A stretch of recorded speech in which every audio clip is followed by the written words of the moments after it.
বলছি যে রিসোর্টটা নিয়ে আসছে, যার সাথে ফোনে কথা হয়েছে, কারণ সবার সঙ্গে লাইভ হয়েছে, সবাই রিসোর্টটা করে সুন্দর করে আশা করি যে সবারই ভালো লাগবে। আর তোমরাও আমাকে সহযোগিতা করবে, কারণ যেহেতু আমরা মাঠটা এলোমেলো হয়ে গেছে, করার নেই। ঢাকা থেকে এই পরিস্থিতি, মাঠে গ্রামে হাজার হাজার জমি করে রয়েছে, মাঠে আমরা মাঠে যে মাঠে দাঁড়াইয়েছি সে মাঠে 25,000 30,000 টাকা ভাড়া হয়।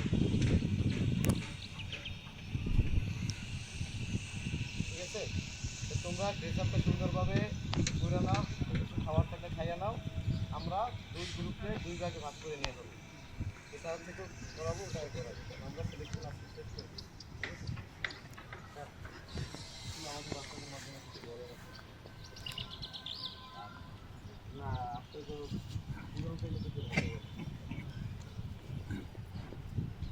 এখানে সবাই নিজে নিজে পারফর্ম শো করবা, আমরা দেখবো। ঠিক আছে, মনে করি এটা ম্যাচই খেলছি, এটা মনে করি সবাই একটু নিজের পারফরমেন্স দেখাবা, তাহলে আমাদের কাছে ভালো লাগবে, ছেলেদের কাছে ভালো লাগবে।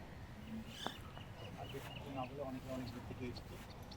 ঠিক আছে, তোমরা সবাই এখন মামুলি ফুটবলের জন্য যা বলো তো ভাই, এখন তোমরা একটু প্রেসার করে যতটা টাইম হবে অনেক টাইমের ব্যাপার আছে। আর যদি কেউ গোসল করার ইচ্ছা থাকে, মোটামুটি ব্যবস্থা রাখবে, ওই করে দেবে, গোসল করে দূর থেকে পানি দেবে, নাইট জেগে গোসল করার ব্যবস্থা